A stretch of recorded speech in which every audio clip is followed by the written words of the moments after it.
So our outdoor field component in our master plan is just trying to depict that there's really brown grass, there's no lights, there's no dedicated field. We kind of just set up goals, we paint lines, and off we go.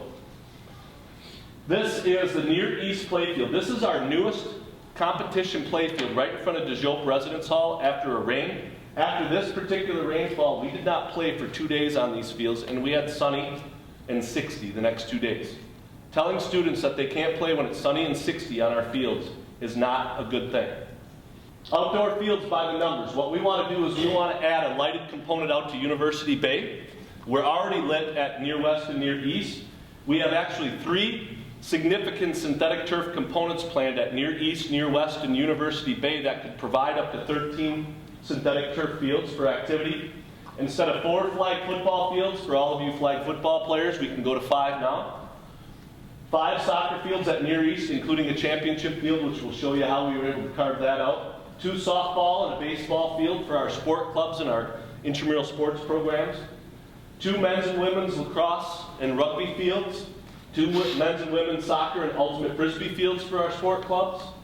2 shelters in which we can house equipment, do concessions, provide more service to the students out at the University Bay site.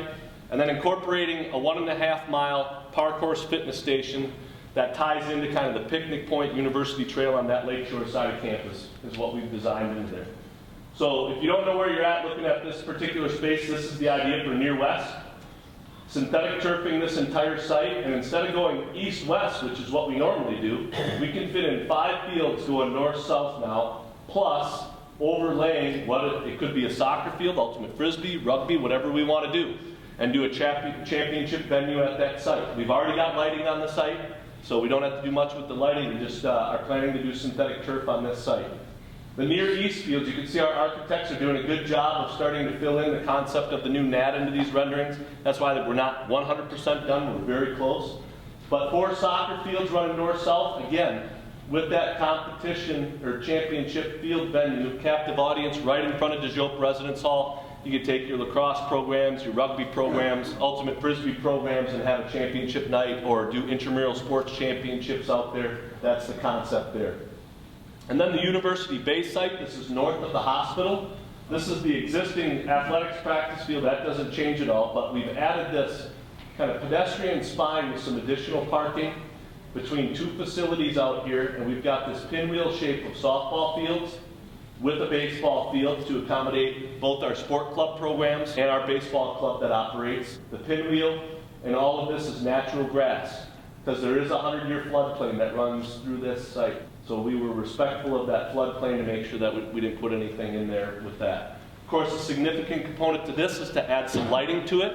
So instead of stopping our programs or trying to run programs at 4:30, and we have a bunch of forfeits because students can't make it when it gets dark, we can expand to 5:30, 6:30, 7:30. It completely changes the ballgame for us in terms of what we can offer the students, and we can meet that demand.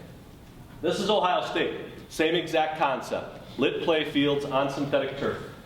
Minnesota, and then jumping into the Nielsen Tennis Stadium, which is our last component. The idea here is to add an addition onto the front of Nielsen Tennis Stadium with a significant fitness component, 2 multi-purpose rooms to bring that building to life with programming. The green, again, shows you the significant fitness, a ground floor area, which would likely be strength and free weight equipment, followed by a significant cardio balcony up top. Multi-purpose rooms, maybe a personal training studio with some wellness services. Once again, wellness throughout our entire master plan. And this is something that it might look like should this master plan move forward.